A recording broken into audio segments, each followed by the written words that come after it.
Give me a second. I'm gonna finish my bun. Welcome back, guys, to another video of my channel. Like, share, comment, and subscribe to Jordan and LFC. Yes, so yes, guys. So hey, Jerry. Yes, bro. I know you don't know about Jamaica. Mel told me just now. So yeah, but we will tell you more about the country. Don't take Jerry for granted, man. Jerry been learning a lot. Give me a second. I'm, Yeah. I'm learning firsthand from the man himself, Govan, you know. Yeah, please take your time, Govan.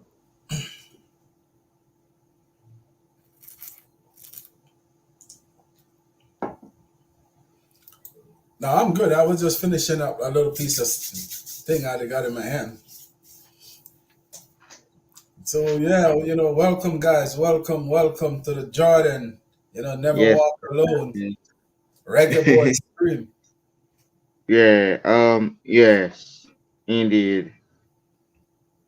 Yeah, I heard you were talking about this manager Garvan. And yeah, I don't really know nothing about him. Can you let me know about what he's about? Because I don't really know nothing about him. Steve McLaren, I watched his interview that he done the other day with the Jamaican board, and what he's saying, when he was working with FIFA, you know, he um, he studied a lot about Jamaican football, and one of the reasons why he want to take the job is because of the talent that he see on the island, which we all know Jamaica got a lot of talent, but it's just because it's a third world country, they don't have the resource like the rest of country, so it's hard for you to really spot these talents that's in Jamaica. So one of the biggest issue with Jamaican football is for someone to spot the talent. It's not that easily, and for the good talent to get like a work permit, you know, we're gonna go deep down into the Jamaican history, because the Jamaican history is just the history. You can hide from the history, and the truth is always the truth, and you can't hide from the truth. Majority of Yes, the talented player in Jamaica, majority of them not gonna get a contract overseas because of the education level. You know, it's sad to say, but it's just the truth. And I know that most of the talents in Jamaica do not come from corporate, Jamaica. They come from the garrison or the ghetto or wherever, however you want to put it. They come from the lows of lows. The poor parents, the parents that can afford, to bring their kids back and forth to training, or to give their kids whatever it takes to be a professional player. It's just the ones that's gonna really fight hard, and gonna struggle to really get to the top. And a majority of the talents just gonna go to waste. And I know you over there, Jordan, and I know you know it for real, and yeah, it's just a fact. We can't hide from the truth. The truth is always the truth. And if when we're gonna hide from the truth, that will show us that we're not ready to accept what have to come after the truth. And I lived it, I see it, and I know that all the talents that on that island, a lot of them ain't gonna reach to the top because of circumstances. Their parents probably can't afford food, can't afford to send them to training, can't afford to give them a pair of boots.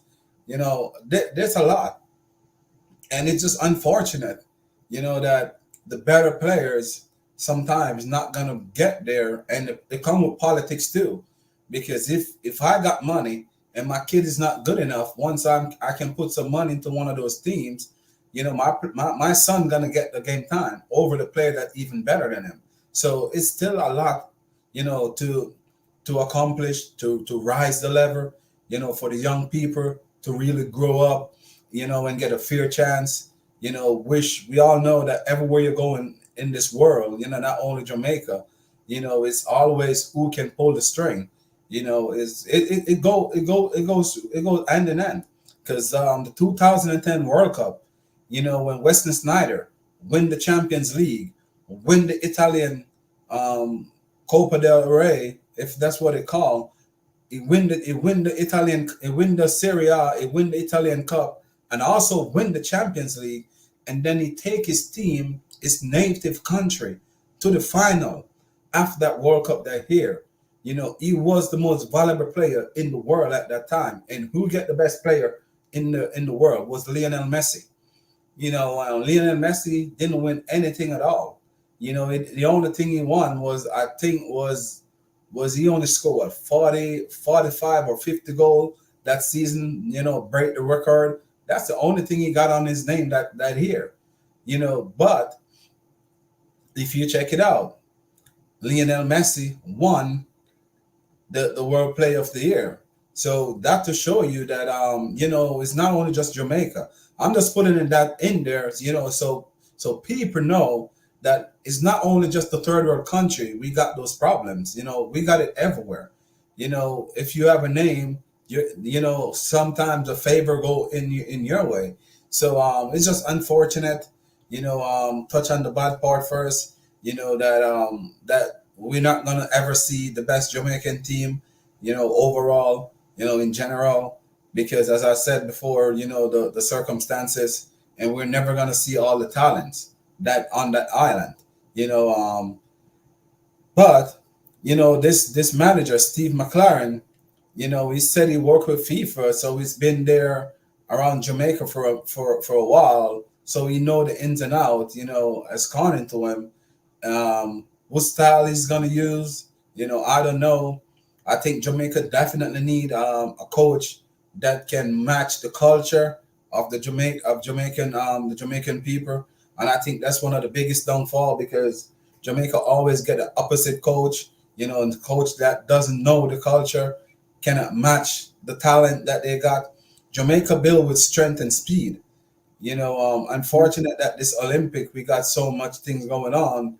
We didn't showcase it in this Olympic, but Jamaica is matched with power, strength and speed. That's the Jamaican biggest asset. Speed and physicality and height. That's what the Jamaican do. So if you cannot get a coach that's gonna match, what the players can bring, that we got skills too, but it's most likely we need a coach that's good with transition, coaching, that can coach these players, quick counter attacking, game. Because even Steve McLaren said in an interview that the Jamaican know how to defend. That's one of the Jamaica's biggest asset, the defense line. They know how to defend. They have good players going forward too. But the problem is in the center of the pitch, and which we all know that Jamaica lacking a central midfielder for many, many years now, since the like of Theodore Whitmore and Jermaine New, and the list goes on. We cannot find a solid midfield. Peter Cargill, 1998 World Cup. He was one of the key players that hold that midfield together. So Jamaica been lacking in that aspect of the game for many, many years. But I definitely know that we're gonna qualify for this World Cup. I got faith in Chelsea this year, and I got big faith in in Jamaica. I don't know why, but the faith in Chelsea and Jamaica is just different for me this year. I probably get some beating, from one or the other, but I'm big enough I can take it. Hopefully that both do me proud. And because of the faith and the confidence that I got in them. But yeah, this coach Steve McLaren, I'm gonna let Jersey give us a little rundown on his career. If you don't mind, Jersey, I'm let me give him a little bit of time to do his research and can tell us, about Steve McLaren, where he started out from, and where he have left the last job that he have, because we all know that he was somewhere up in Manchester, and so let us hear from Mr. Jersey if you're ready. Can give us a rundown on Mr. Steve McLaren career. Mhm. Yes. Thank you, Gavin. Thank you, Jordan. And hello to Yeah. Miss Melina. Thank you for tuning in. So yeah, Steve McLaren, I think it's a good appointment, in my opinion, after doing the research, especially, right? I think it's easy for everyone to initially, when they hear the name, to just knock it out that okay, maybe this is not good. Maybe because Ole Gunnar was linked, and even though Ole Gunnar, a lot of people were asking question. I and Gavin had a stream, right? Gavin, you remember? I think 2 weeks ago. So I was praising Ole Gunnar Solskjaer, for his work at Manchester United, which I think he did a very tremendous job over there. So anyway, so now we have Steve McLaren. So let's look at him. So first of all, what he will bring, in my opinion, is 18 years of coaching experience, which is a huge experience pool, right? Managing multiple clubs. So he started from Middlesbrough. Of course, he didn't manage, apart from Newcastle, he didn't manage like a big club, but he has vast experience. He started from Middlesbrough, where he, got famous from 2001 and 6. He did pretty well, keeping them in the league for years. And his achievement was winning the cup, the League Cup over there, and the UEFA Super Cup with Middlesbrough, which is quite an achievement. So he had a good, decent start with a club like Middlesbrough, and then he went, uh, and then it was so good with Middlesbrough. I'm sure Gowan would remember, right? From 2001 to 6, and Middlesbrough was so relevant at the time. He pushed, above their weight, helped push Middlesbrough above their weight, that he got a call from the FA to join England, as a head coach for England national team, which is a huge job. But unfortunately, his time and tenure in England was not successful. And it was due to the fact that he was trying multiple combination. He primarily played a 4-3-3, and sometimes with the back three at Middlesbrough when he would take defensive approach. But with England, like in almost every other game, he was coming up with a different formation, based on the opponent, which is good. But I think in a cup competition, you don't need to change that much every other game. So England did not qualify for the Euro 2008, which was the first time that they did not qualify after 1994. So unfortunately, his tenure as an English coach was not successful. So of course, as I said, it's highs and lows. So that was a low. Then one of his biggest achievement, you can say, if I can pronounce it correctly, it's the Dutch team 20, right? Gavin, it's called 20, right? TWENTE. Or so in the Dutch division, right? Because I don't follow, sorry, the Dutch division where you have Ajax and your new coach are Slot. So he won the division in 2008 with 20, if I'm pronouncing the club's name correctly. So which was a huge achievement because they never won before. So as you said, did very well with Middlesbrough, helped them, be in the league for many years, won the cup, won the UEFA Super Cup, sorry, UEFA Cup. And in England, of course, he struggled. But he was given a few months there. He was sacked very quickly. And as I said, in Holland, he did fantastically well. He won the league. Then he came back to England. Excuse me. He got different opportunities like Nottingham Forest, so his career after the first, you can say 7-8 years, was not that successful. People anticipated he might get a Manchester United call or a Liverpool call. I'm sure Jordan, if you were there following at the time, you would remember he was linked with those clubs. But then he went back to 20 to Holland. It was not successful. So then his latest time was in bits and pieces. His success was in Middlesbrough with 20 when he won the Dutch league. And then he went to coach Derby County in the championship, help them, they did not qualify. They were not able to qualify, but because of their limitations at that time and no one was expecting it, but he did help them to develop. And so in the end, so let's come to the end. I mean, it's a 18-year career, so I'm trying to be brief. He got the opportunity at Newcastle United, back to Derby County, and his last tenure, as you said, Garvin, was with Queen Park Rangers. So overall, his last 5 6 years, like with QPR, Newcastle, again in Holland with 20, with Derby County in the Championship, were not significant, but overall, you can see he has an 18 year of experience. His style of play when he started was more possession based, more attacking. He would play a 4-3-3 in Middlesbrough in 20. But later in his career, he went more defensive, playing more of a 4-4-2. So his approach has been mixed, so it's difficult to say which, I apologize, which approach he will use, but lately he has been very pragmatic and play on the counter. That might suit, as Garvin said, based on the strength of the defense of Jamaica. So overall, he has, as I said, a vast experience in England, in Holland, and also he coached the English national team. So I think with his experience, if he can, if he is given time and the resources, I'm sure that he would be able to stamp his authority or give a certain philosophy or a direction to Jamaica. Yes, indeed. So Mel says Jamaica got to work with the new manager. Now he needs time to learn the squad.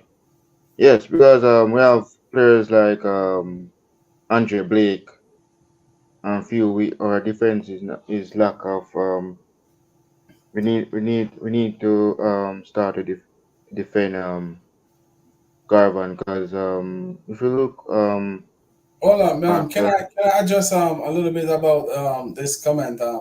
I do understand to give it given time and to to know the squad, but Jamaica do not have time. The World Cup qualifier is already on. And it's already there, so it's right in front of us. The first game is gonna play for Jamaica. It's gonna be a World Cup qualification game. It's a very very important game. It's a game that we have to win. So the time, I don't think that the time, it's going to work right now at this moment. I think you need to come in and hit the ground running because that's what it called for. Because if you do the math, the last time Jamaica have a very good chance to qualify for that World Cup. It's 1998, which we did. This time around would be one of the easiest route to the World Cup. So you're gonna have to learn how to adapt. And learn how to get the best out of the players right away because time is not on his side. Because as I said, the World Cup qualification is already up and running. You see, if they didn't make that decision that early. If the former coach didn't leave, are they sack him, before the Gold Cup that we just enter and just played, that would be perfect for him because he could have used that as a stepping stone. But every game that he's gonna play from here on out, it will be a World Cup qualification game. And Jamaica definitely need to be in this World Cup coming because this is going to be the best chance we ever have because the United States is out of it. Canada is out of it and Mexico. And those are the three top dogs in this region. hmm?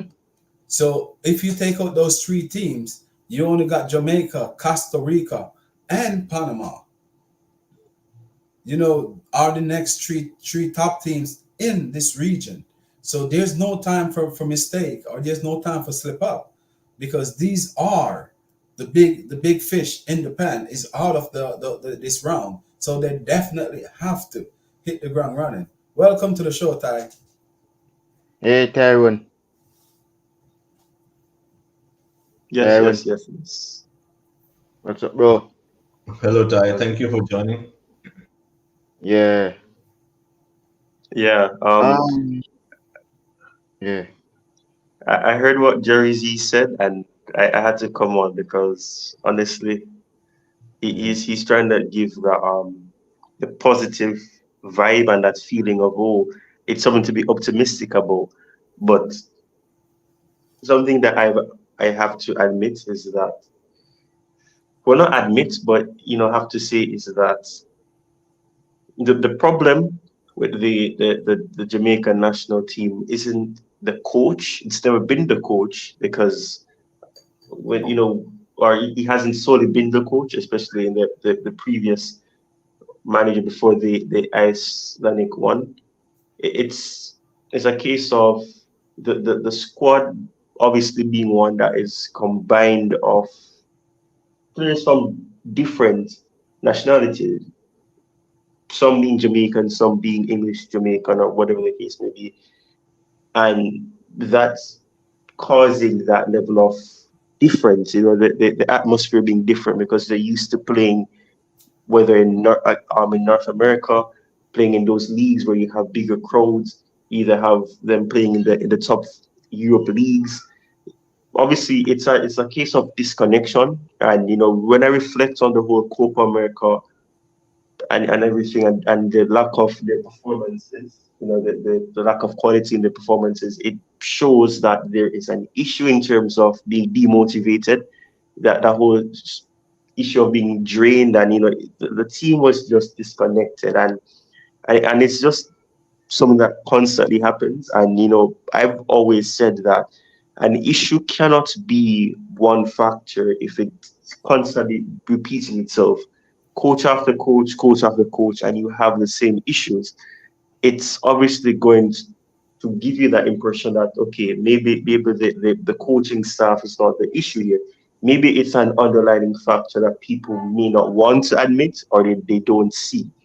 And unfortunately, I believe that that's the case. The players that have represented the national team, for example, they have quality. Some have quality, some have a lack of quality in terms of delivering what needs to be done. And then, for example, I know Garvin can probably attest to this. The trust of the lack of trust in the certain players who looked promising. Obviously, that you have young players that would have participated, but this appointment, I mean, in terms of, as Jerry would say, and I have to give that to Jerry, unfortunately, that he may not have had the success at the greatest level um in England, but I believe that if you can bring that philosophy, that perhaps could be somewhat old school, go back to the basics, and get the team to be connected, it could be positive. But I do believe that there's other factors that need to be considered, not just on the field, but also off the field as well. There's issues as it relates to the way that funding and a whole other things that I honestly don't want to get into, because every time I think about it, it is frustrating. But what I will say is that in terms of what needs to be done, there's a lot to be done. And Miss Melina would have mentioned that you have to get into that groove. You have to get in a place where you're united, because the obviously the qualifiers are in close proximity as well.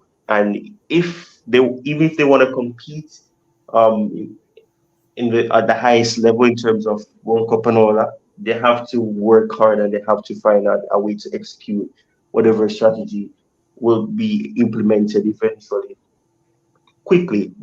But my concern is not that the players may not be good enough. It's a case of that disconnect. A lot of them not knowing each other on a personal level, or knowing each other well enough to be able to develop that level of chemistry, because it's happened every time. And I'm not saying that there's something wrong with having players who perhaps may not be from, the country per se, in terms of being born there, being a part of it. I'm not saying that, because that'd be irrational to say. But the fact that you have a lot of these players who are not acquainted with each other, the culture is different for them. They're accustomed to playing in certain atmosphere and not getting that level of support, because in terms of what the national team's capabilities are, it's not viewed as one where it gets a lot of attention, because of the lack of competitiveness that the national team in itself delivers. So unfortunately, that is one aspect that I think needs to be considered. Not many fans want to accept the fact that football has come a long way in terms of, the psychological aspect. You have to think about it. A lot of players are affected quite easily by external factors, personal factors, and if those things continue to creep in, you will not see the team at its greatest because you're going to have a whole bunch of issues that need to be fixed. And if they're not fixed, it's going to continuously be the case of so close, but yet so far. Oh, we could have won this match, but we lost concentration, or we gave up after conceding, or because our goal got disallowed, we can't continue the same way because our heads drop. That is something that needs to be considered. The funding issue, the whole situation, as Mr. Nina would have mentioned as well, Leon Bailey and all of that, that is something that will obviously have a part to play, because not having certain players not participate because of certain factors or whatever they say the situation is going to let those players think about it to say that, okay, maybe he has a point, maybe he doesn't have a point, and that can shake up the dressing room as well. So there's a lot of things that need to be considered. It has nothing to do with the manager that has come in, but it does make his job easy. And it's going to be one where if they want to get to the highest level, they're going to have to take some time to get there, and they're going to have to work as a unit and ensure that everything from on the pitch and off the pitch is aligned. If it's not, then they're going to constantly have the same conversation of, oh, this manager is not good enough, or oh, this team will never be good enough to get to that level or to even compete at that level. Oh yes. Mel said Leon Bailey's situation too got figured out. That's on that Garb and Leon Bailey. We know what happens. He didn't played in none of our games. I don't know if In Ty's gonna agree with me, but with the Liam Bailey situation, it's a tough one. Your country should always come first. But as I was saying when in the start of the video, the opportunity that a lot of these, as I was saying, if you don't have someone, to help you to reach to the top, or to spend your money, or to push you and to fight for you to reach to the top, some of the better players not going to reach the top. And that was Leon Bailey. If it wasn't for Craig Butler, stubbornness and willing to fight, and take them to Europe, washing, cleaning toilets, washing people dirty floor and whatever to find food for them to make a career in Europe. None of that would happen because Leon Bailey was talented since he was a kid. But what happened is he did not, or we would never get the opportunity if he was still in Jamaica. So for me, it's a 50-50. I can see exactly, what a lot of fans is saying about Leon Bailey should represent Jamaica.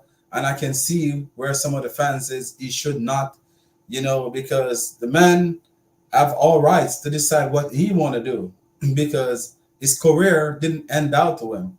It was a lot of heartache and pain, even when he was performing in Europe, and he still didn't get an opportunity to at least either play for the under 20, and that he only got one cap in the under 23 game with the talent that Leon Bailey got. Is when Leon Bailey fight and prove to the world that he is here to stay. That's when Leon Bailey started to get a look in, and we all can look at it in different direction, but I think the call is for him. What he want to do. I don't think that no one should bash him. No one should say bad things about him. A man is only good about what he know about and what he cry about. His pain. You cannot tell him about his pain because he's the one feeling the pain. He's the one that feeling the suffering. He's the one traumatized from whatever happened. He's the one that probably think that he wouldn't get an opportunity to play for Jamaica because of what going on with the FA and his agent.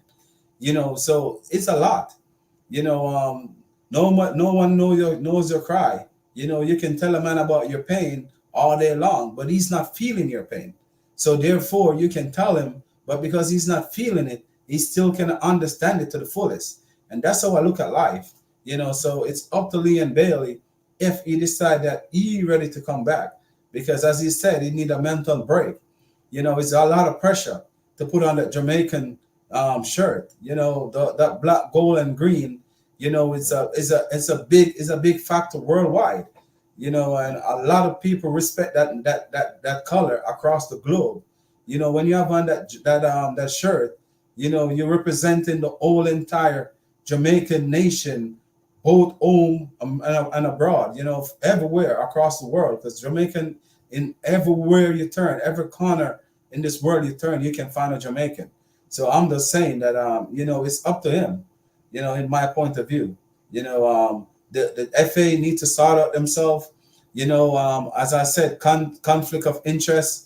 With Speed is on the board. He got a team there. He's trying to push his player. That's not supposed to happen. They need to get rid of all the players, all the directors that do got a club in the are who affiliated with a club. I don't think that they should have a stand into that JFF board. And I think that's where most of the problem is, because it's going to always be unfair. And I can say that loud and clear, because when I was one of the best central defender, win my MVP trophy, it's difficult to reach into that Jamaican squad. Honestly, if someone don't pull a string for you, you will never get a look in. I got player that played for my team in Jamaica that he is one of the best midfield, and he go to the trial. I went there with the trial with him, and he put on a good performance. But because the next kid, dad, being sponsoring something in that JFF, he did not get the final cut. So I see it and I witness it for myself. So I do understand Leon Bailey pain. I do understand his suffering. Sometimes, we have to split justice the way I was supposed to split. Not because we want what's best for the country. Someone have to make a sacrifice. Someone have to take the hit, for other people to wake up. And as he said, he's not only just doing this for him, he's doing for the generation after him. If that's true, all props to him. So I don't know if it's true or not, because as I said, sometimes you have to take a man's word for it. And that's what he said he's doing. He's taking all the it right now for the generation coming after. We saw too many good players come to that Jamaican ranking. The Ricardo Fuller, he was one of the best striker in the English Premier League. And he's a born Jamaican. He was one of the best that Jamaica see. Ricardo Baby Gardner, he was one of the best left back in the Premier League one time when Bolton Wanderers. A lot of young people probably don't know Bolton Wanderers, but when Bolton Wanderers was in the Premier League with Big Sam Allardyce, Ricardo Gardner was a main standout player in that team. So it go way back. So if someone want to make a sacrifice, for me, it's just part of it. I don't know if Ty have anything to say on this, and then our Jersey. Yeah. Guys, you have anything to say about that? About Liam Bailey? Ty, please. Yes, It Ty? is actually. Can you hear me? Yes, Ty. Yeah. So what Gardner has said is actually true, and well, he mentioned one thing that I find very funny, but because it's actually very true, and the analogy about you have certain players who may not get a sniff in because they don't have that they don't, as people say in Jamaica, you don't have the links to get where you need to get, and unfortunately in the culture in a lot of aspects of Jamaica is that if you don't know somebody in high places, you're not going to get that equal opportunity or get that opportunity full stop. So unfortunately, there are lots of players. It's shown. Schoolboy football in Jamaica is one that has a lot of He gets a lot of attention. He has a lot of fans because you see the quality that a whole bunch of young boys or females have. But because they don't have either the financial backing, they don't have that support, they don't get to as far as they could get because of that. And unfortunately, as Gavin said, Bailey's story is one that is obviously going to be. It has a lot of inspiration in it. A lot of young Jamaican footballers will look at his story and say that if he did it, then I can. I just need someone to trust and have that much faith and support for me that I can get to that level and I can get to that step in my career. And unfortunately, that is not the case for a lot of individuals. And yes, as Garvin said, Bailey has all right to want to take a break from the team because the whole situation, as somebody would have said in the chat as well, there's a whole bunch of off-field things that are affecting the team as well. The financial backing not being there as it needs to be. The whole inconsistencies, the inept or the lack of competency that the directors or the individuals in the football federation itself, those things have part to play in what you will see on the pitch. Because if the players at the back of the head know that, in situations like this, where, for example, Liam really mentioned that, he had to fund his way to get even to where the team was training because the treatment that a lot of the players get, it's not good. And and as Garvin would have said, I don't want to sound like I'm just repeating what Garvin is saying, but he made some valid points. Unfortunately, the you, as he said, you can tell somebody about your pain, but that doesn't mean that they're gonna understand it. And and that's just how life is, unfortunately. You can tell the person that, you're going through this, and they don't know how it feels, so they may try to be sympathetic, or they can't be sympathetic because they've never had that situation in their life.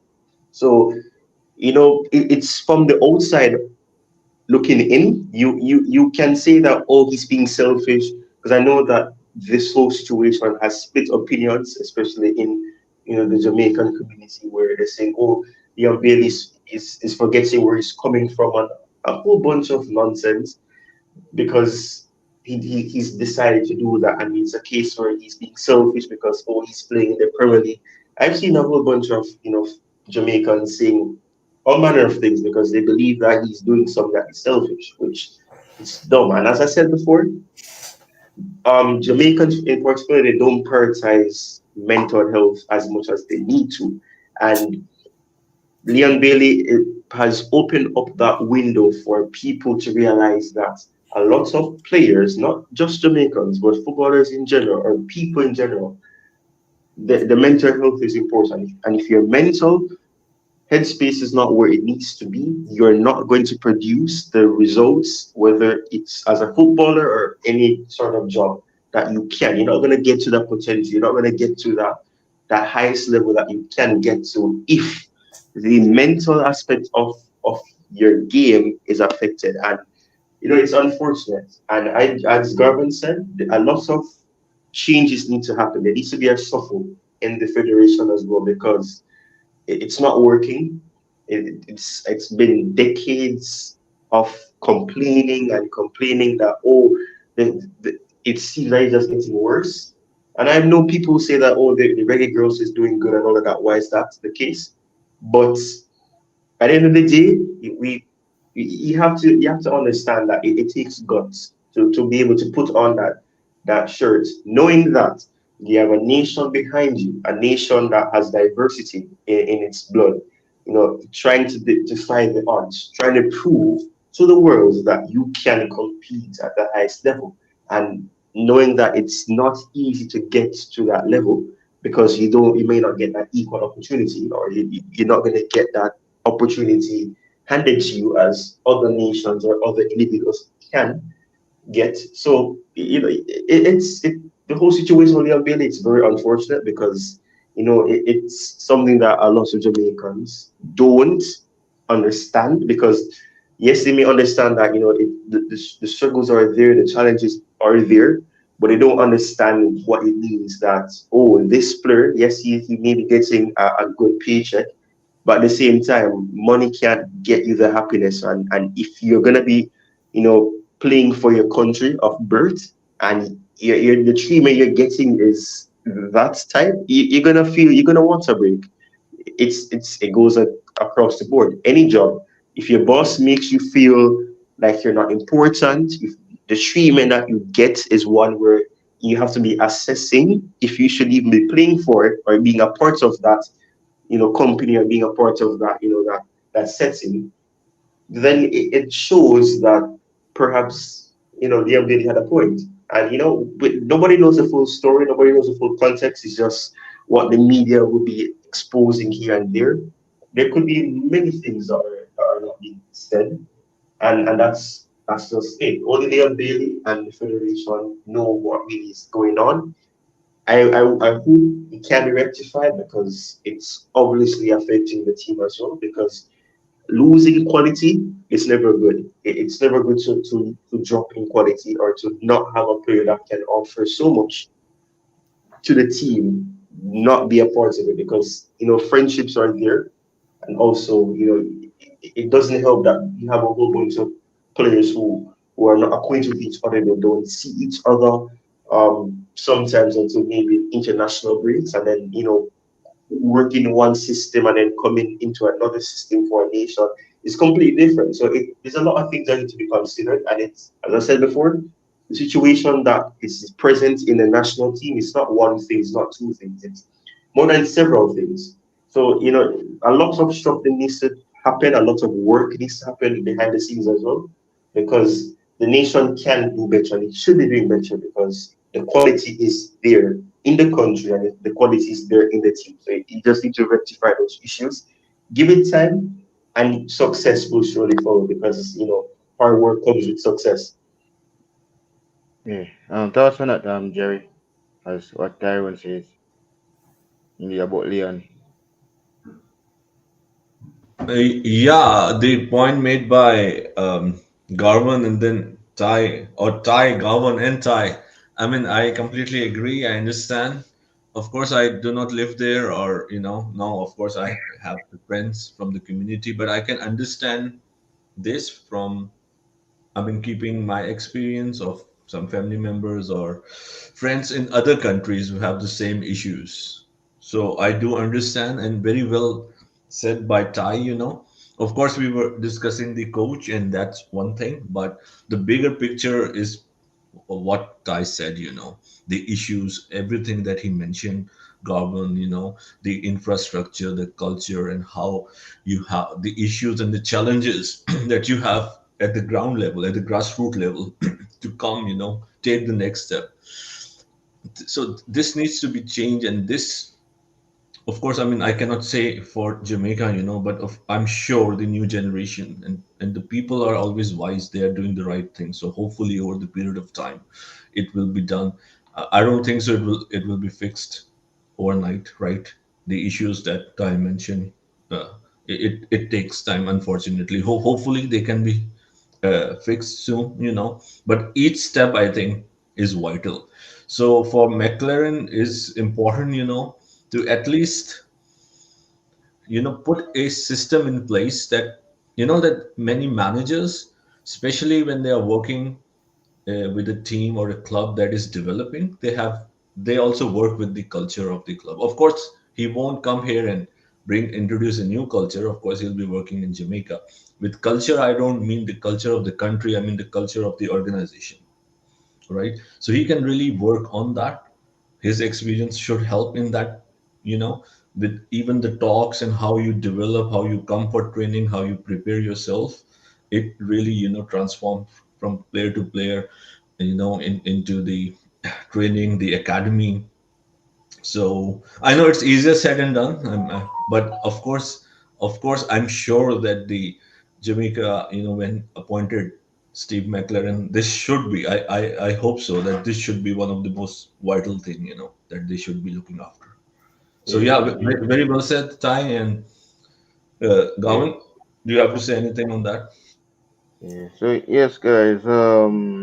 Next week is the Premier League, and where guys starts going into the first match day of the Premier League season.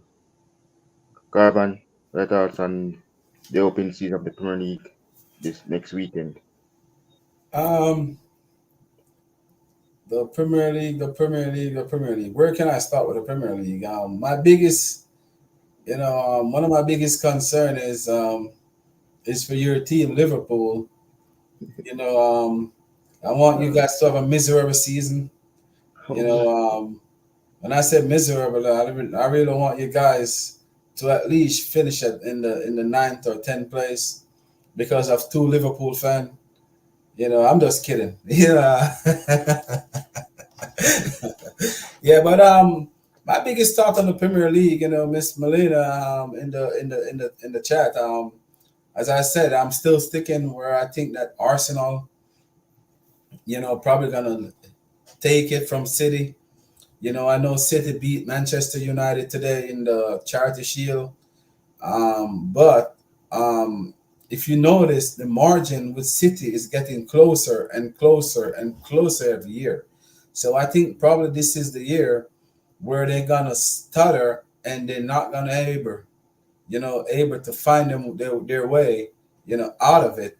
And I think Arsenal are the second best team in the league.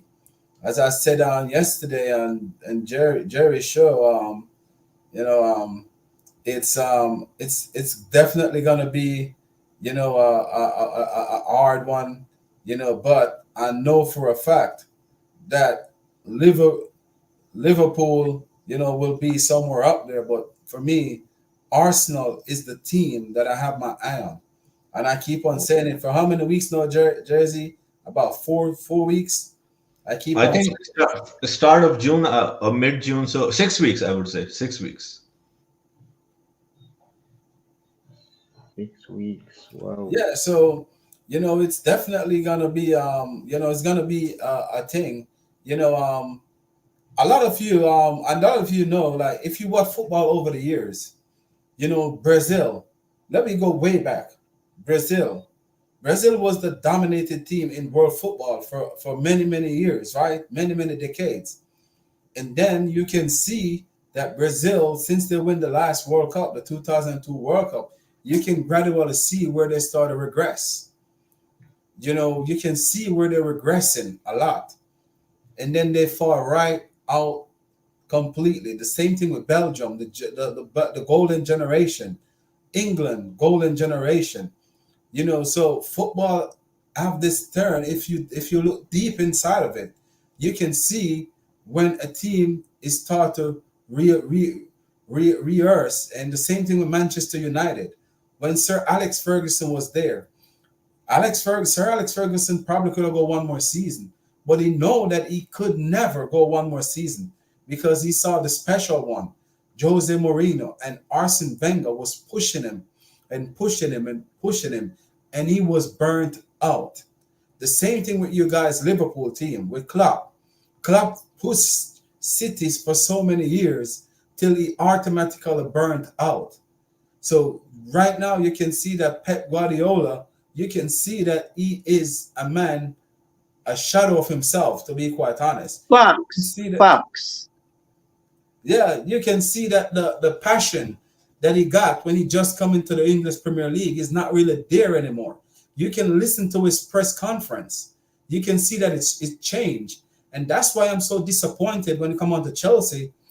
We do not get a lot of experienced player where we could have built on the talent that we already got in the squad with some more better experienced player, because I know for a fact that Pep Guardiola is seeing the last reign of his success in England. You can read the room, you can see it. Listen to his press conference, listen to the way how he talk. That's not Pep Guardiola. So you can definitely see that the title is going to be there to win. And that's why I'm so disappointed in my Chelsea, because they definitely should have signed an experienced central defender, someone who you can depend on. We need another winger. We need another winger with what we got with Pedro Neto coming in. As I was saying to Jersey, the other day, I don't know if I did say this to you, Ty. When I go to that game, Chelsea wingers are crap. Even Noni Madueke that they said is 1v1 demon. Yeah, he's crap to me. He's not. He can't lead you to no title. And Hallelujah. and and, and I'm honestly, it's just the truth. And with Liverpool, I'm not writing Liverpool off because he asked me my opinion. It's with Liverpool. The next biggest problem with Liverpool is they haven't bring anyone through the door as yet, and Liverpool need a DM. And Liverpool team is definitely is one that's taking a big downfall too. That's why your manager left. So don't think Yeah. he's scared. That's why your manager left because he know that Liverpool gonna need a rebuild. It probably not this year, but next year they definitely need a rebuild. Salah and Van Dijk, the two main men in that team right now is reaching the final stage, their last dance. So Arsenal to me is have the best team in the league. Go ahead, Ty. What Yeah. I say, guys? Yeah. Mm, I guess I came back at the right time to hear yeah. Garvin spit the Yeah. facts. So Spit the please go ahead, facts. Ty. And also, the like Jordan asked next week league starting expectation generally for all the teams who you think will win, and so please go ahead. Yeah. I'm not a person that loves to do those type of predictions because honestly, football isn't straightforward. So, but yes, I came back to hear Gavin speak the truth, and I came in just to hear him speak about Pep because, when I was watching the the um the charity, well, I nearly said charity shield. Oh my goodness. Oh yeah, probably call it that community shield, whatever it's called. They come. You Oh, yeah.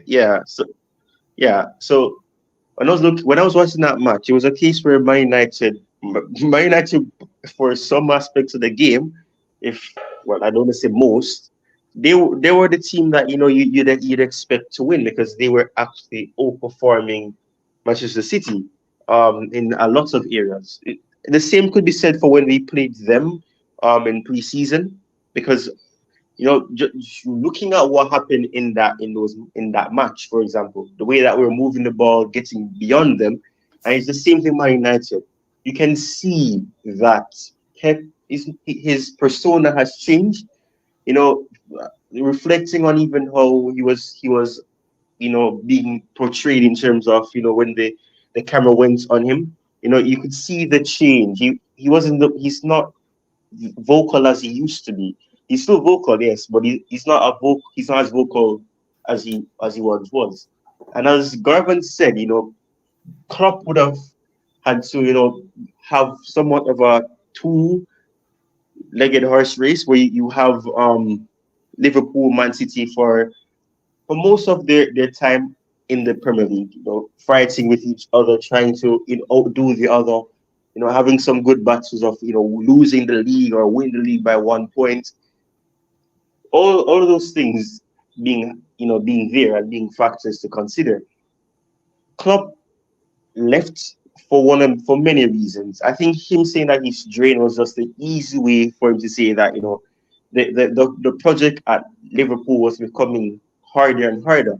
The expectations to constantly and continuously be competing for the league, knowing that the quality was slowly digressing and regressing and reducing, it was becoming very evident.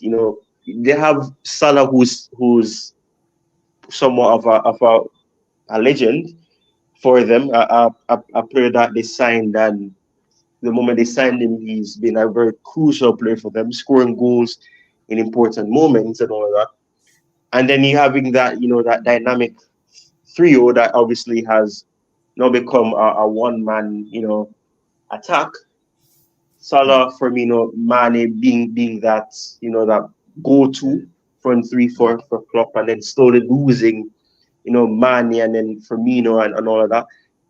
All, Yeah. all of all of that has slowly changed their identity. And as Gervin said Liverpool 100% need a defensive midfield. Their midfield is unbalanced. You have a McAllister who's very good offensively. Defensively, he's not the greatest. Then you have a Soboslai who is also one who's good offensively, but not the greatest defensively. You need somebody that can be that sitter in moments. They had that in Fabinho. You don't have that level of that balance in the midfield anymore. So it's obvious that football has changed in terms of the Premier League for one, because a lot of the teams that for the past 7 8 years have been competing with each other back and forth every season. They're slowly running out of that horsepower that they had for those level of seasons, and those number of seasons as well. So I think it's one that we have to think about. And as Garvin said, I'm in the same boat. I'm very much upset because if we had invested correctly and not be signing a whole bunch of young players and saying, oh, in 6 5 years and all of that, 6 7 5 6 7 years, you see these players becoming great and becoming world beaters and doing these things and becoming starlets and generational talents.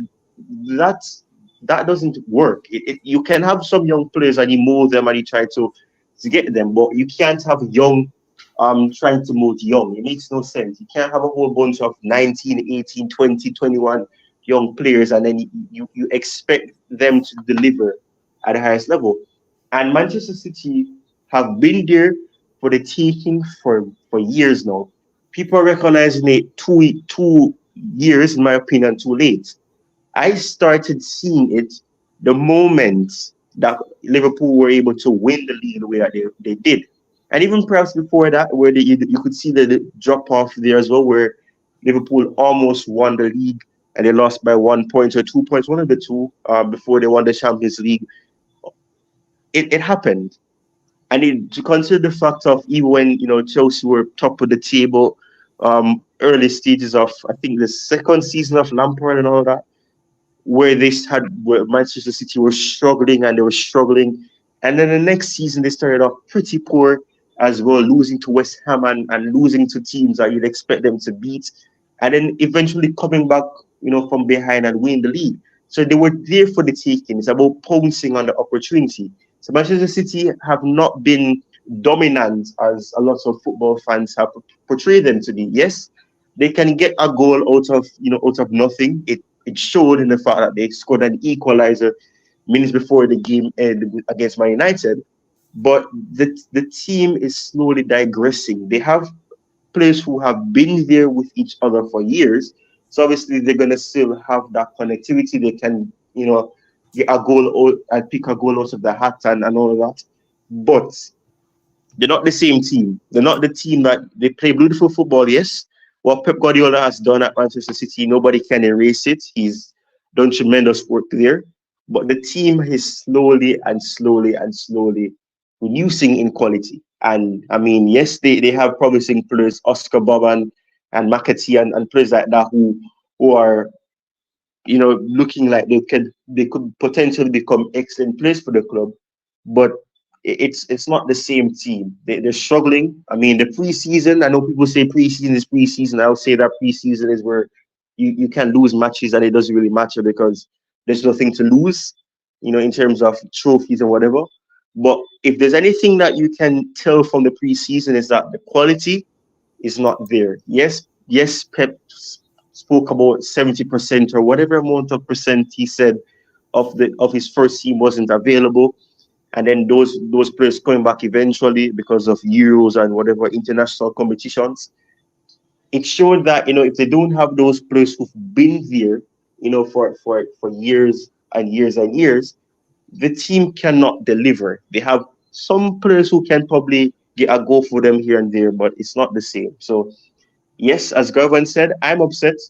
But Arsenal, if Arsenal don't win the league in the coming season, then there's something's really wrong because honestly, it was a shock to me that they didn't win it last season because Manchester City, they were there for the taking. The league was there for the taking, and they could have lost that that record of winning the season, the league back to back in the season. So honestly, it's just about teams pouncing on this opportunity. Manchester City have run out of horsepower, and Pep Guardiola is slowly but surely, he's perhaps on the way out in terms of being able to get the team to be performing at the same level that he would have when he initially came in. But it's interesting to see.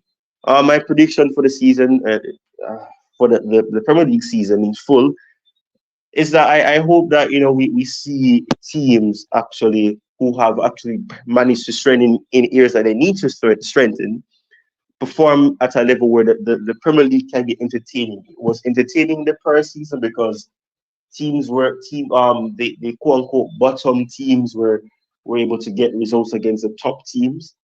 That's what I love about football evolving. It's not straightforward. The favorites aren't gonna always be the one that win, and that's fantastic. So I'm hoping that the Premier League season will be entertaining. I can't really say who's gonna win the league because I oh, if Arsenal win the league, then I don't know. I don't know what's gonna happen with social media because it's been a while that since they won it, so it's gonna go crazy. But Arsenal should be one of the favorites, if not the favorite, to win the Premier League after just being one game away from doing it. So it's what it is. I'm hoping that it'll be entertaining though, and it won't be a case of it's just dominance and dominant, because when it's just dominance, it's boring. And football is meant to be entertaining.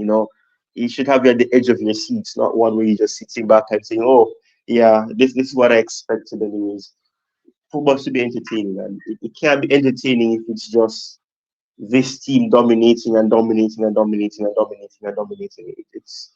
It takes Yeah, the fun out of what football is supposed to be.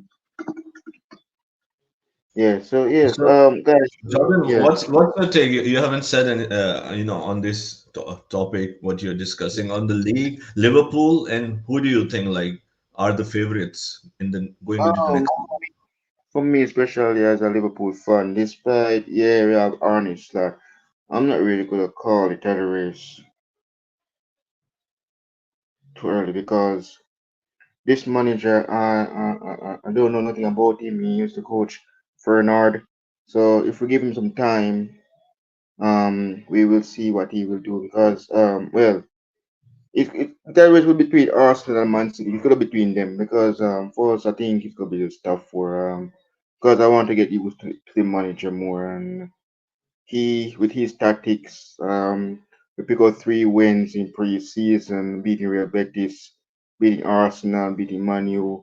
We have Sevilla tomorrow. We have 2 pre-season before face Ipswich on Saturday. So yeah, I think we with the signings coming in, we're targeting Martin from Real Sociedad. He play for Spain in Euros, but I'm looking to see what will happen now. But yeah, I'm looking to see where will we finish for the upcoming season and out. Wow, so Jordan is not looking too confident, right? I think Liverpool are in great shape, especially with the youngsters you have from the academy. So it's a good transition. So I know there are some question marks with the aging players and not necessarily getting the recruitment done, but it's still a month, 3 weeks left, so they can still, and Liverpool always go at the end of the transfer to get the signings, not necessarily high profile signing, but it always works for them, right? Or it's testament to Klopp how he has performed. In my opinion, you can say six titles for 6 or 7, six for Guardiola won for Klopp the Premier League title, but I think it's too close to call. I think Klopp overachieved with Liverpool, to be very honest. As Ty was saying, on 2 occasions he lost on the last day with a point. 3 UCL finals, won one, lost two. That is always a fine line. So he was super consistent, and I think Garvin and I discussed that on a stream, I think a month ago, that given the points that club accumulated in most of the seasons, those were enough to win the league in 90% of the Premier League era. But because Guardiola set a new record of getting the league wins in mid 90s, late 90s, accumulative points. But if you see the points that Klopp got, he could have won the league anytime in 80s, 90s, even the Mourinho days or late Sir Alex days. So I think Klopp did fantastic. He deserved more. It doesn't show, one league title, one UCL, and some cups. But I think, I don't know. It's easy to say. We always say Guardiola is the best, but given, as I say, if you see the variables, the reasons, there is a case for Klopp to be as good or even better than Guardiola. So, Gavin, as Ty and you have put it out there, talking about Man City being, of course, in a decline, and Guardiola not easy, to always motivate the players and to be motivated yourself after winning so much. When you guys were discussing, I was thinking about next Sunday, Chelsea versus Manchester City. Can we capitalize and get a win against Manchester City? Yeah, that's the point indeed. Yeah, facing Man City, Garavana. Well, guys, yeah, congratulations as well to you guys signing Pedro Neto from Wolves. What are your thoughts on Pedro Neto? Starting with Garavan. What are your thoughts on getting Pedro Neto from Wolves? You want to go for this one first, Ty, or you want me to go? I Um, mean, um, I've done a lot of talking of Pedro Neto on for one day, so I'll let you talk and then I'll just talk after. I mean, yeah. And Galvin, also City. I mean, of course, we will do it later, a comprehensive show. But talking on this, what you said and Ty on City being on a decline, possibly. Do you think we can really hurt them on in the first game next weekend?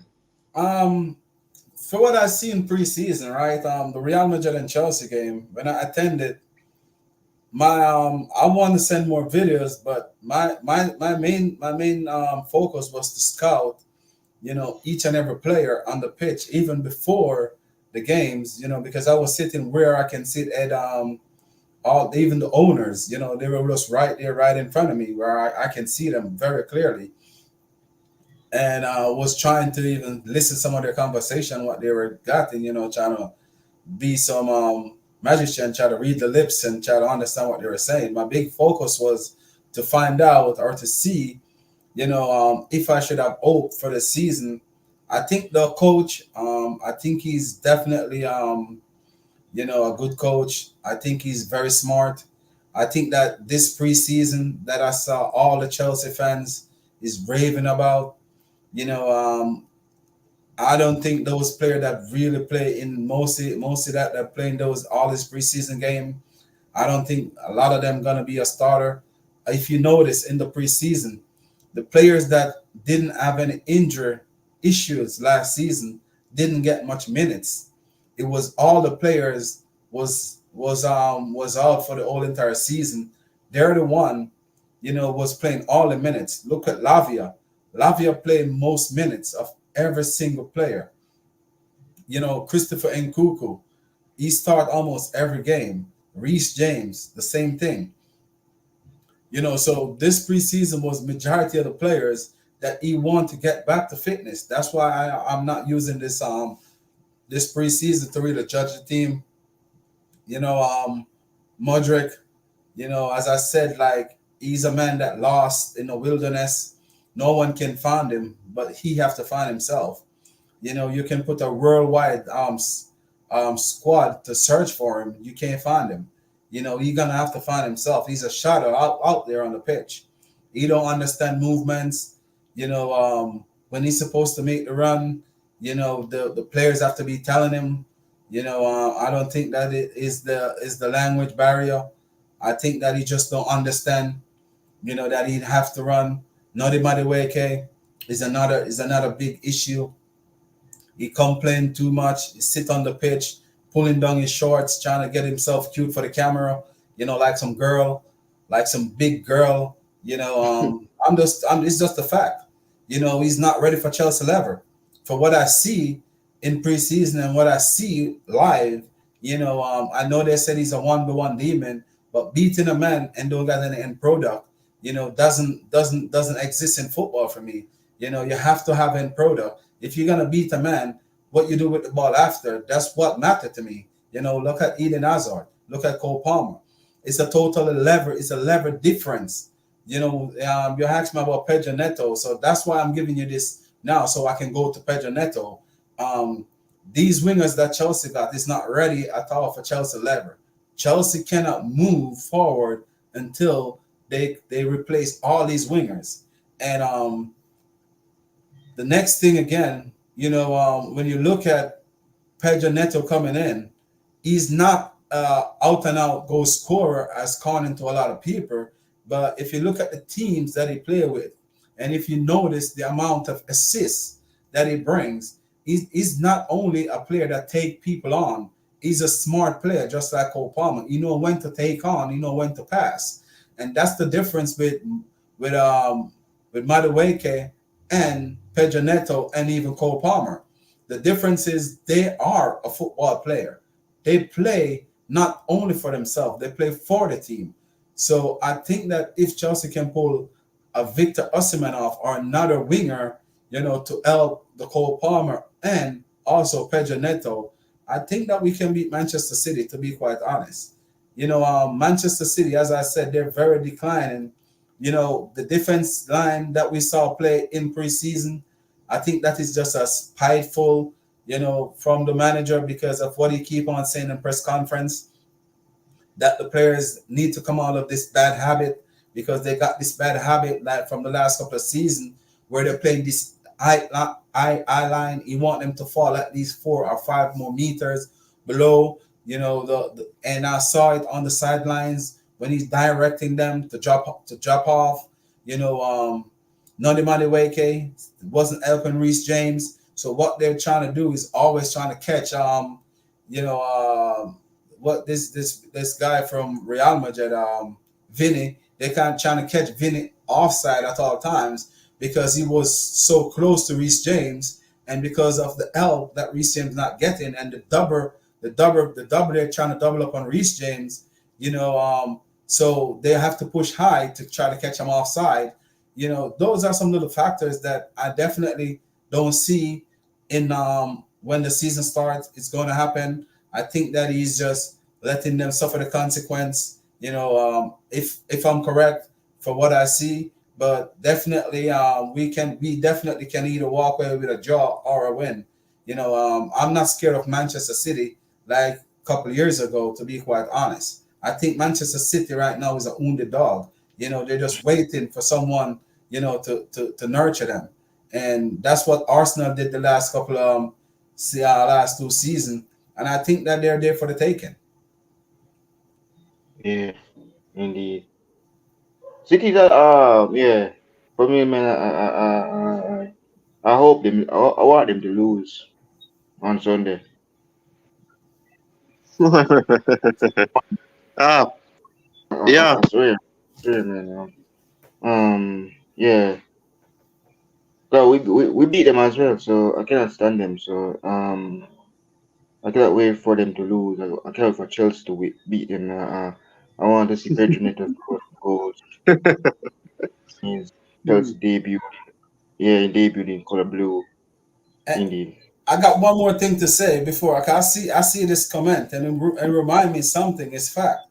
Every time that a team that won the Premier League go on the next season and won the charity league, the charity community trophy. I just used to the old name, the charity shield, the community trophy. They 99% lose the Premier League title the following season. So that's definitely a Yeah, look factor. at Arsenal. Yeah, Arsenal won the community shield. Look what happened to them. So the stat is that according to what you said, I mean, what I understand, if that those stats are true, like City is not going to win the league, right?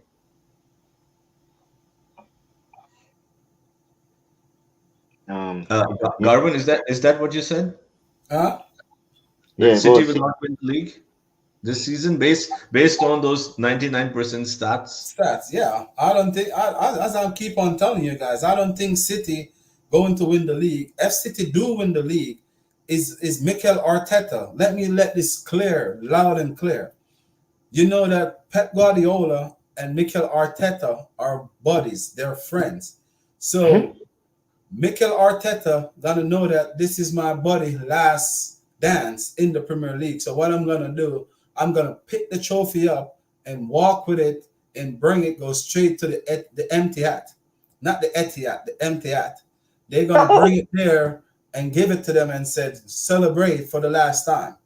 But definitely, if Arsenal don't win this league this season, no, let us be honest. Let us be honest right here. Right? Yeah. Look at Arsenal defensive team. That's the best defense I've seen since the John Terry and Carvalho. Yeah, that's very true. Very true. Fox.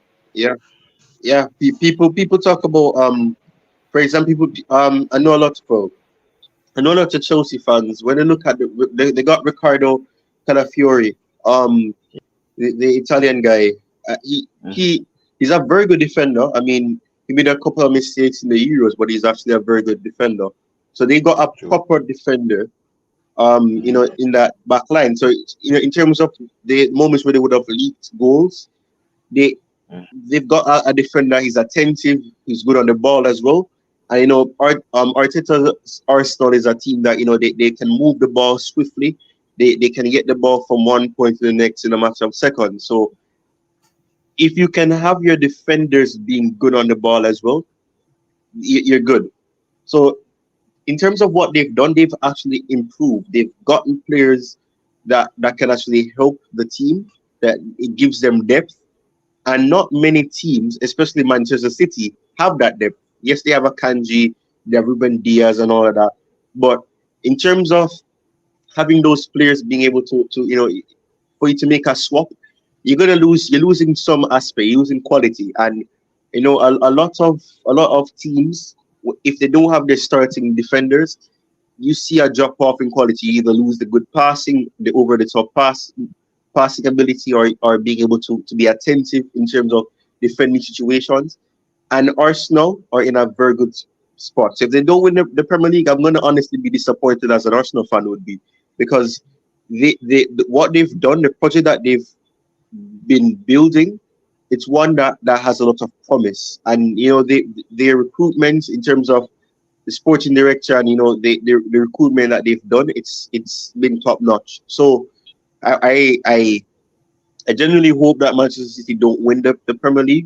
I hate to say that I want to see Arsenal win the league, because obviously they're rivals, and I definitely would hate to see a lot of Arsenal fans getting arrogant and saying London is red, because it cannot be red, and it won't be red until they win the Champions League and all of that. So we'll see. But yeah, as Gavin said, for sure, Arsenal are in a very good spot in terms of defensively, having a good defender coming in for them. So any fan who, for any other club that thinks that, for example, Chelsea fans believe in that getting Tosin over a Calafiori is necessarily okay or good, they should think twice, because our defense, it shows that there's issues there. And I mean, at the end of the day, we have to see what happens. But as Garvan said, and this is why I'm happy Garvan went first, because he actually went to the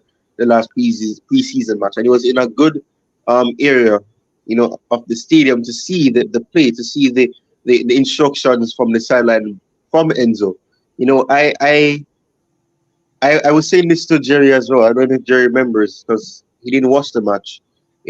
I was telling him that the issue that we're having is that our defense we're too high, but everything from the midfield going up to the attack, barring the moments where you had Madueke trying to be a one man team and trying to do fancy stuff for the camera, and I love what Garvan said. I actually burst out laughing.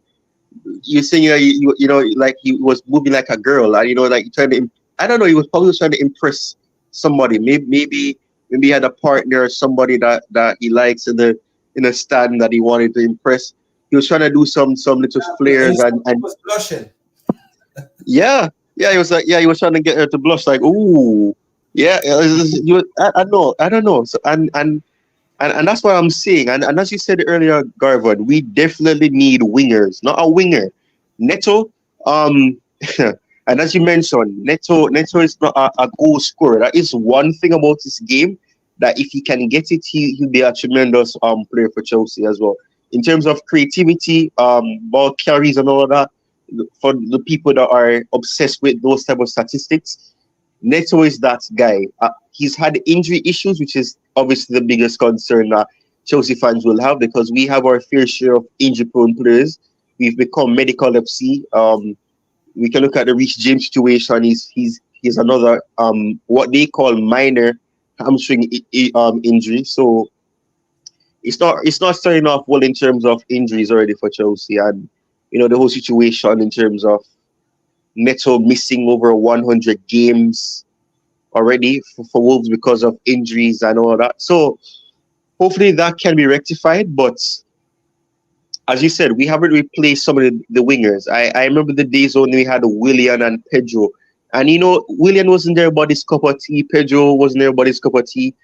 But he was both of them were massively underrated. In terms of them being able to get you a goal out of nothing, we don't have anybody like that. Hazard, under Maurizio Sarri, he was that saving grace, getting us a draw here and there, scoring a goal out of nowhere, being a one-man team in the attack for most of the time. We have not replaced them. And instead of becoming a team that rely on one player, we should be able to, if Cole Palmer isn't playing, being able to deliver. And we've not had that. And Cole Palmer not being there, I'm happy he was there because it showed that for all those fans that believe our attack is beautiful and is perfect and all we need is an Osimhen and all of that, we need to think twice because we definitely need competition in that team. But we need players who actually can push. Amadueke, who thinks that doing a little trick here and there and dribbling till he's dribbling himself out of the pitch. He needs to realize that you cannot be trying to do all these things on your own. And we definitely need competition. And Pedro Neto is going to give him a run for his money. Sterling, for example. And one thing I like about Neto is that he can play on either side. Obviously, he's going to ideally be better perhaps on the right because he's left-footed. And left-footed players, in terms of the attack, they tend to do better on the opposing side because they're able to cut in on that preferred foot. So being a left-footed player is one thing that it's perhaps going to be a positive. And Madueke needs that push. He needs somebody that's going to give him a run for his money. We don't have anybody like that. Mudryk playing on the right isn't the greatest. Mudryk in itself is, I don't know. I have to be honest. I'm slowly giving up on Mudryk. I mean, he still has time. He's still young, so he can always improve. But I don't know. I don't think his development is being done correctly because he's being experimented all over the place and being told to play as a wing back and all that. And his confidence isn't there as well. So yeah, we 100% need to replace those players. We need a player like a Pedro, and I don't know. We have a Pedro Neto now. But we need another Pedro, a player who can actually get you goals. A Willian who, although he's not going to be scoring 20 goals a season, if he can get you 10, 11, if he can contribute 10, 11 goals, then that's fantastic. And Willian was an excellent striker of the ball. He can free kicks, curling efforts. We definitely need wingers like that, and we don't have that. Madueke has the ability to be able to score goals and do a little 1-2 here and curl it, and it has worked for him a couple of times last season, but he's not where he needs to be, and a lot of fans seem to be satisfied with his performances. I'm not. Honestly, I believe that he's not good enough.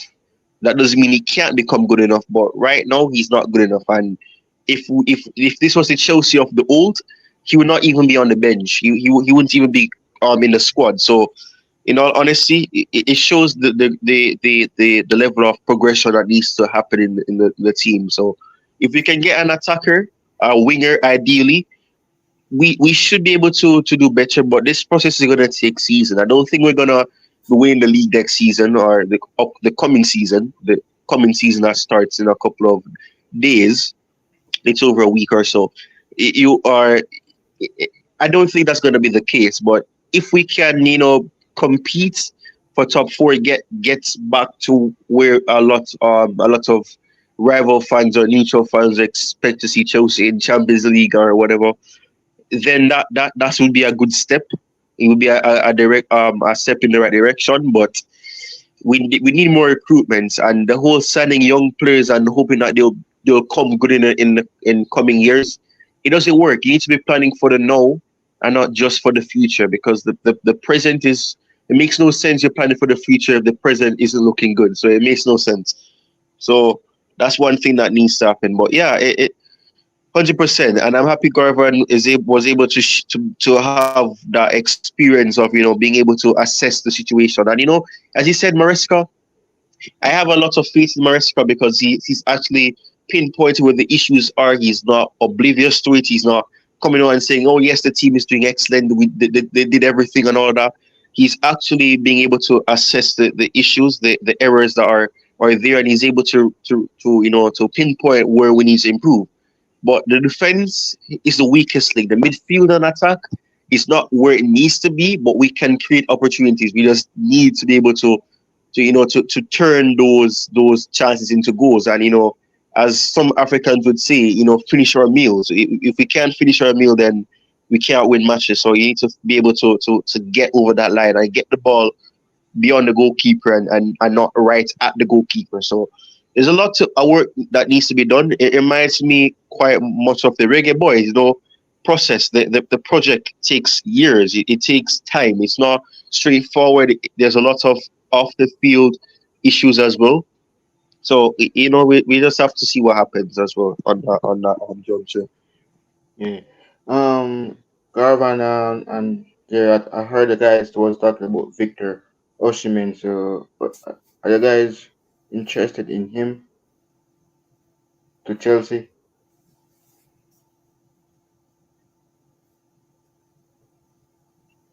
You ready, Jersey? Go ahead, Jersey. Yeah, I'm particularly personally very excited for Osimhen from September of last year.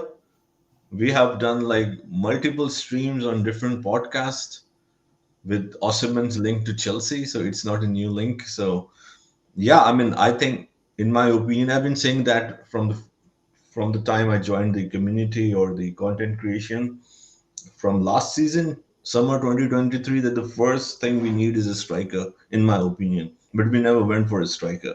So yeah, so not only that we need a striker, yes, Mark Gu I think is an exceptional talent. I think Mark Gu and Neto, in my opinion, are the two best signings this summer that we have done.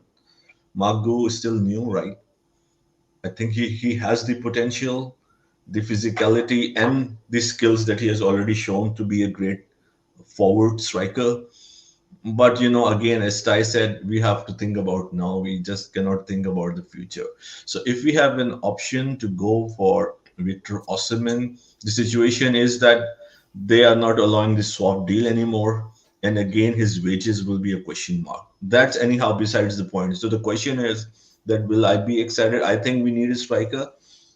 I think we have the players, the midfield, and we have created a lot of chances. And last season, we have created a lot of chances with Enzo Maresca in the preseason.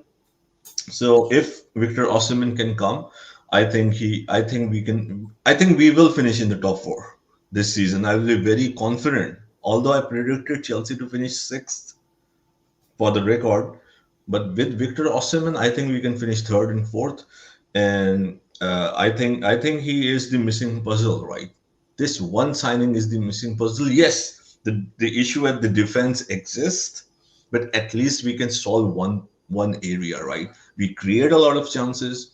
Last season, as I said, under Mauricio Pochettino, we have created a lot of chances, but we did not capitalize. And the last thing is that his ability, as I discussed with Garvin and some other streams, some of the analysts think that he might not fit in Enzo Maresca's system, but I think how good he is as an attacker, his speed, his physicality, great with aerially. The question mark that some people have is that he might is not versatile, or he's not good at tracking back and defending. Although I have not seen him enough, some of the highlights in games with Napoli, but I did watch him in the quarterfinal, semi-final, and final with Nigeria in AFCON.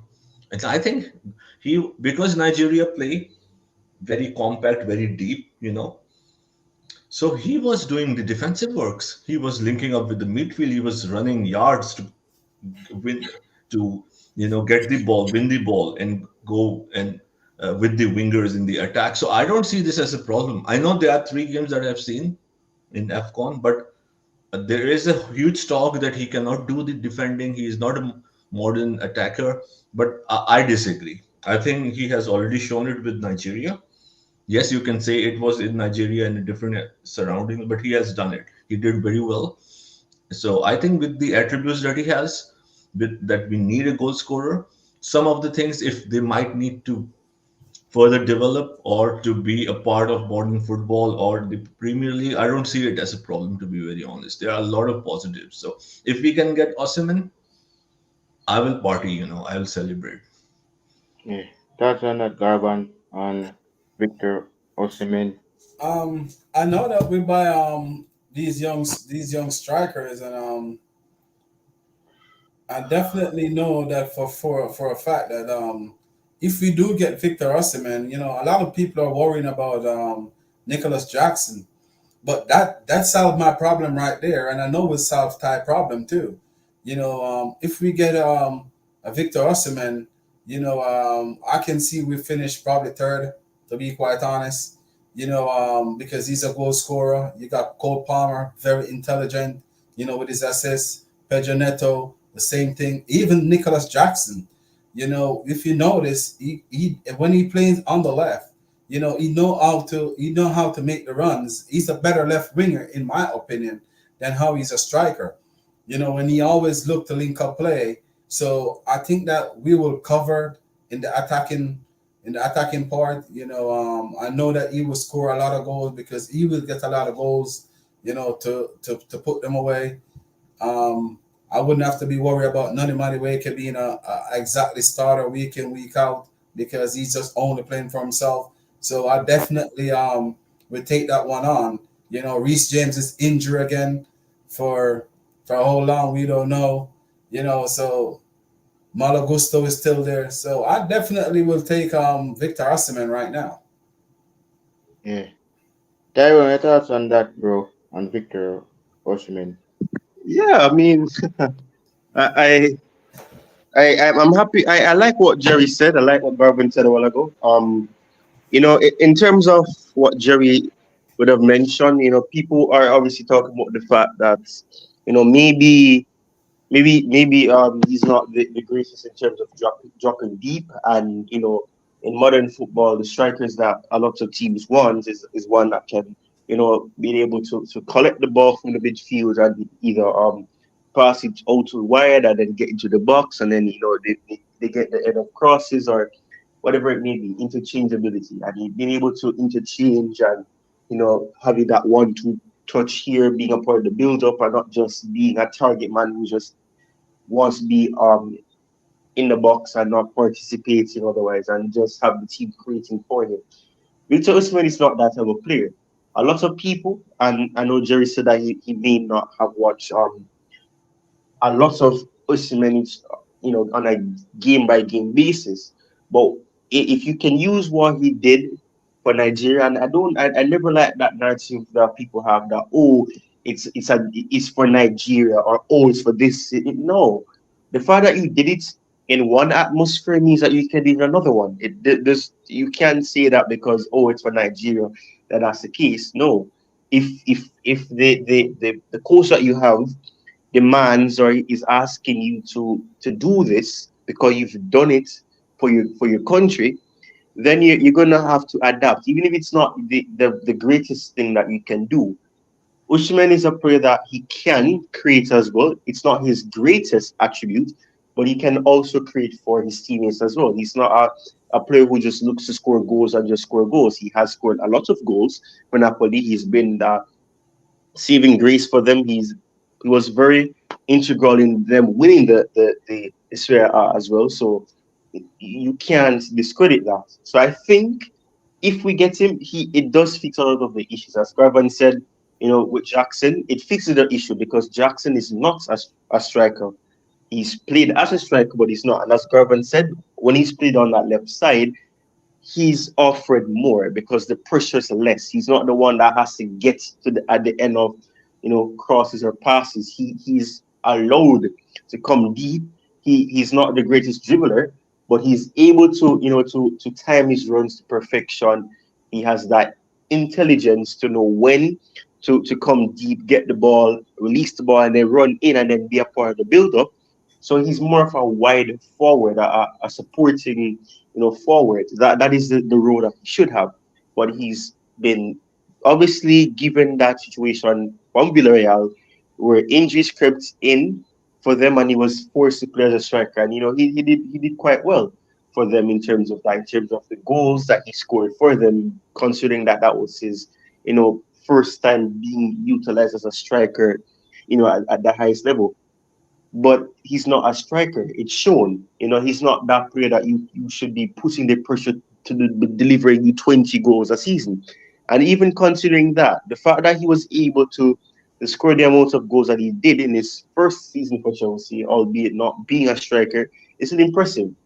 His goals, the amount of goals that he scored, I don't understand why people say that, 3 of those goals came against a flogging Tottenham team, but he scored the goals. You can't take the fact that he scored the goals. It wasn't like it was handed to him on a platter and it accidentally bounced off his back and it went in. He scored the goals. So I don't know. You can't twist and flip and say that this is the situation. He scored 3 against Spurs.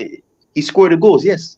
If he didn't score the goals, his tally would not be where it is. So at the end of the day, it fixes that problem. And as Garvin said, and as Jerry said, if we can get an Osimhen and perhaps another attacker that can actually, give the current wingers that we have competition or the attackers that we have competition, then we should be able to compete for the top 4 and even get top 4.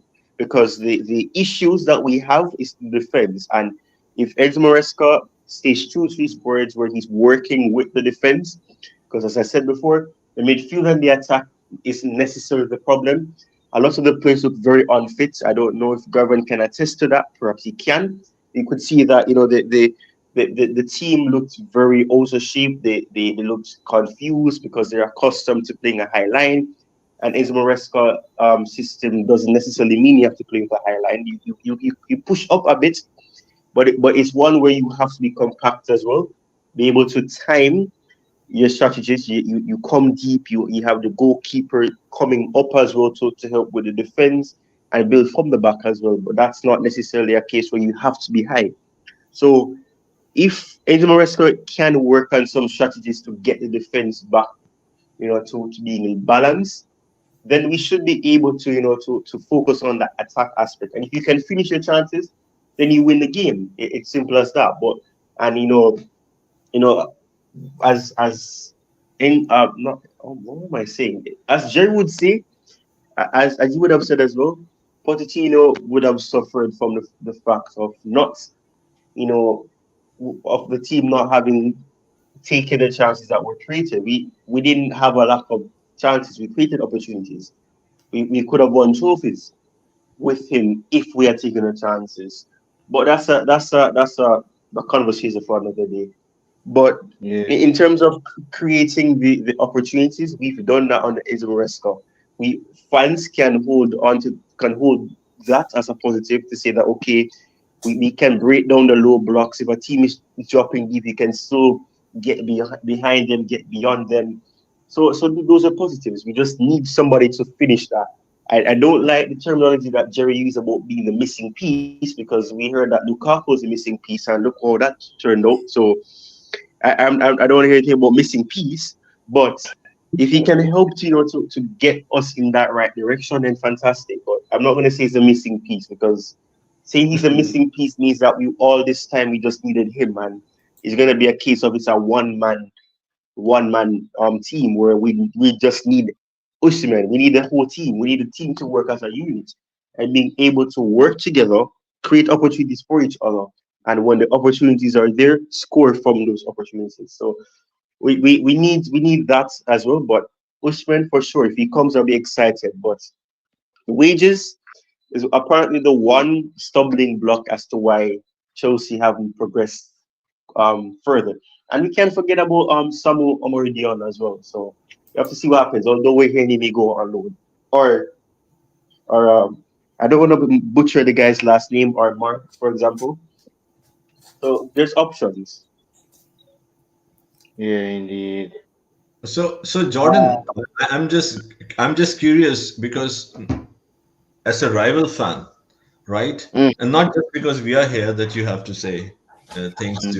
to so we can be happy. Like I'm sure you have thought about it. You have talked to your friends, Liverpool fans, other fans.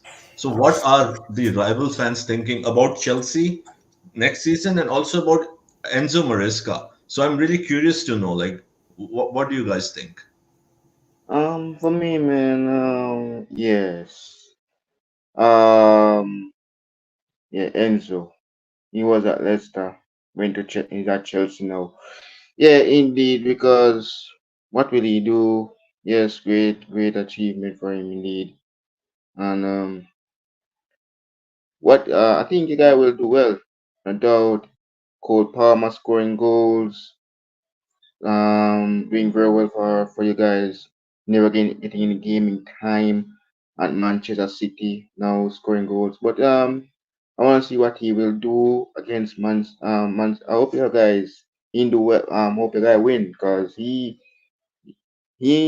has to do a great job for you lads because I think the guys probably make about what 8 signings goalkeepers, right? 8 goalkeepers right now.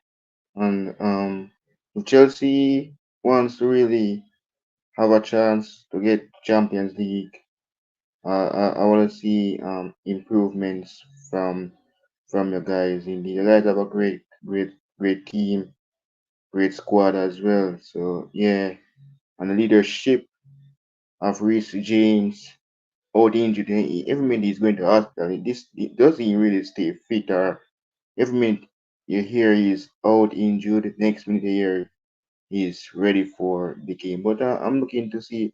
I hope you guys do well for the game against City because that game is going to be a tough one for you guys. But yeah, I think you guys will do well against Man City on Sunday.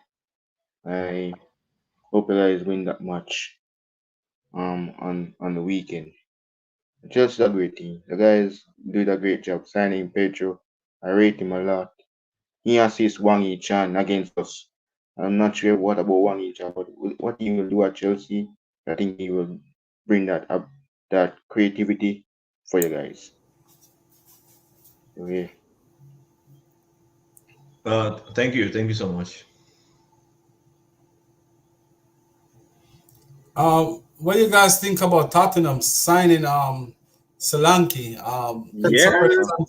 It's already confirmed. You know, he was one of my to be quite honest, it was one of the striker that I would really want Chelsea to look to sign because I know he's talented because I watched him when he was younger in the Chelsea, academy. Won the Golden Boy award in the Under 17 World Cup for England, where England won that World Cup tournament. He was the most outstanding player.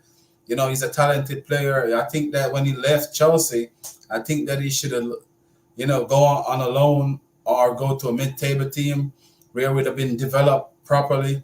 But the mistake, he went to Liverpool, and we all know, Liverpool was just started getting all these players in, so he didn't get the chance. So, I think he's a good player. I think he's a good finisher. Last season he showed that if he get the opportunity, he definitely can score goals. So what you guys think it will do for Tottenham? Oh, Dominic Solanke, yeah, fantastic player indeed. He was play for us and I really, he did very well indeed for Bournemouth scoring goals. Yeah, I think he will do well. It's got about him. Will him and Hung Min Son combine together because and also James Madison. But yeah, he will be playing his first North London derby against Arsenal in the colour of Arsenal's rivalry Spurs, and also against the guys as well, Jerry and Garvan and Tyrone in the London Derby. So he will get experience of the Derby, indeed wearing the colour of Tottenham. But yeah, I think he will absolutely do well in Spurs, indeed. Yeah, I With think I'm still surprised. Like I didn't know the news, so I'm like, wow, what a signing actually they made, you know. So it's in my opinion, it's like a careful consideration, looking at the void and the areas that they need to improve. Tottenham do not spend, right? Tottenham really do not spend, but of course with under Pochettino and now, and of course Conte, Mourinho in phases because they were never given the time. They were always around the top four position and Postecoglou started very well up until December, and then the second part was very bad due to three reasons. One is injury.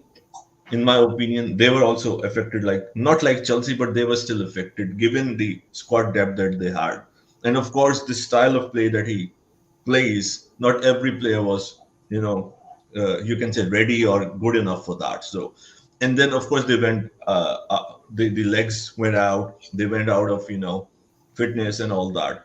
And his, I won't say, like, some criticism is that he of course plays a high press high line, right? And it's so easy to just say, it's high press high line, it won't work. It worked. It's a part of football. It how you have to do you have the personnel. It's nothing wrong with a high press high line. There are so many different ways to play it. So and Postecoglou, I think, is a great coach. Of course, he worked in Greece, Japan, Australia, but he's experienced. I think he's a very good coach. But yes, I know he has been very rigid with the way he played. For example, against Chelsea with 9 men, he was playing the super high line. At that time he should have adapted. There was no need to do that. Uh, but overall, his team has played very well in the earlier parts. Sun, Madison, they were amazing. Of course, they had great midfield, physical midfielders over there. This team, I think Tottenham Hotspur has a good team, and with this signing, of course, they will improve. It will be a second season for Eds Postecoglou. Uh, they are they are a team. They are one of those teams to watch, I would say, this season, given how good they did in the earlier part last season. How Ange Postecoglou, as a experienced manager, would, I won't really say evolve, or you can say evolve in the second season in English Premier League with this signing, with other signing, and still 3 weeks to go. How can they capitalize? Because they were really aggressive. With the ball, off the ball, they were also good. But with the positional play, injuries, and again getting in the second half, they were fatigued. So Arteta worked on that. Of course, Arteta's style of play is completely different, but of course he was fatigued as well in the prior season, in the season before. So I think Tottenham Hotspur could really give the teams like Chelsea, Manchester United, Newcastle a run for the money for the top four. And talking about this player, his stats are amazing. He's a great striker. When Garvin shared this news, I was like, wow, oh my God, Tottenham got him. Of course, I'm not too worried, but I think he will definitely help Tottenham Hotspur. His stats are amazing, of course, playing for Bournemouth. So um, Tottenham Hotspur, I think it's interesting days for them. They are our huge rivals, of course. We do not wish them well. We do wish them all the health and all the welfare, but do not wish them success on the pitch. But I think Tottenham Hotspur would do well this season. yeah, Tyrone, what are your thoughts Yeah, on Solanke? yeah. I don't know, but it seems like almost everything that governor said tonight I agree with. But yeah, Solanke was one of the options that if because in the earliest stages of the window, we were hearing that Chelsea are not going to be spending um much on a striker and all of that. I'm saying, okay, albeit it's Solanke has gone to Spurs for a fee, which I don't know. Some people may say it's high to some extent, but he was one of the options that I was considering. But based on what he would have done last season, he scored 19 goals, I think, in the Premier League for Bournemouth. So he's actually improved a lot from the prior seasons he's had there. And as Garvan said, he was a promising player. Chelsea left Chelsea, went to Liverpool, and as Garvan said, maybe if he had gone to a, a quote unquote bottom team or a team that's perhaps not competing at the highest level like that, maybe his development would have gone better. Maybe his career could have gone better. But he's a player that if we couldn't get any other option, I would have taken. And I think, as Jerry said, he would be a good signing for Spurs. I think he will mesh well with the way that Postecoglou likes to play. I think he's very offensively aware. He's able to be a focal point for them. So I think he can perhaps work well with the attack. They have Madison, they have Son, and I think if they didn't have the issues that they had in terms of injuries as well, maybe the season could have gone differently. Albeit, the whole issue of the high pressing football, high line situation, it being an issue for them as well, where they lost a couple of games, where they drew games as well, and why they and as Jerry said, there's nothing wrong with playing that. You just have to have a perfect balance, and I don't think they had the perfect balance in the matches that they needed to, so they suffered the price of that. But I think Solanke is a good signing for them. It's one where I think, as Jerry said, is one that you have to look at Spurs as a team. You can't write them off. They could be in that conversation for top four as well. But at the same time, nobody knows what they'll do for the rest of the window. So you have to wait and see. They're looking to strengthen in certain areas. They're trying to get that depth, being able to rotate players. They don't really have all the quality that they perhaps want. But I think Solanke is a good option for them to have. Yeah.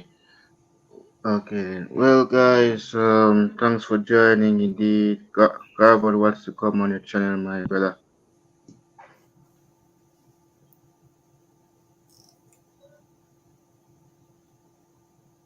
GSC. Well, sorry, what you were saying? I was reading something.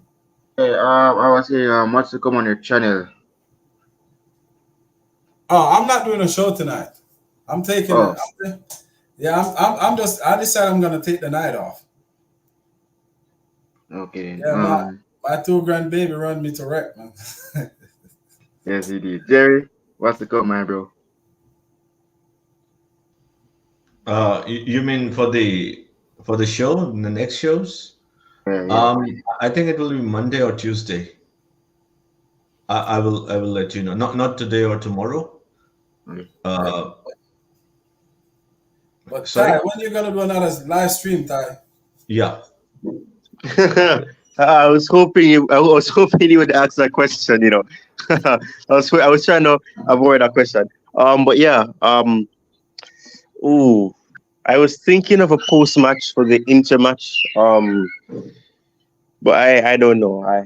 Availability has been an issue for me, so I'm not really sure how that will go. But if it can happen, then I'll try to set it up. I have a couple of hours still, just below 12 hours, so things could change. But I'll see what can happen. But if everything can go well, then perhaps a post Inter match review.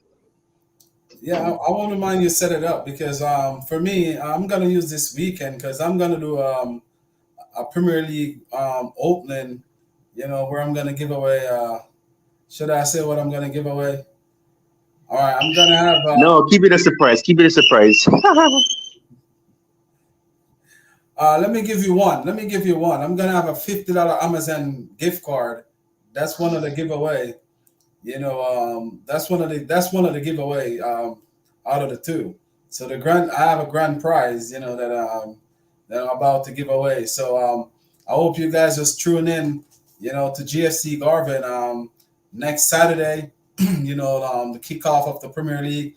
We know we kick off on the Friday, but next Saturday we're gonna have a show where we're gonna do some little what you call that show with Steve Harvey? The Price is Right. Yeah, so we're gonna put a little stuff on it, not just talk about football, do a little bit of giveaway, so hope you guys tuned in. And we're supposed to raid Miss Melina channel sometime this week. She's wanna do a Premier League show. So let you know earlier, Ty.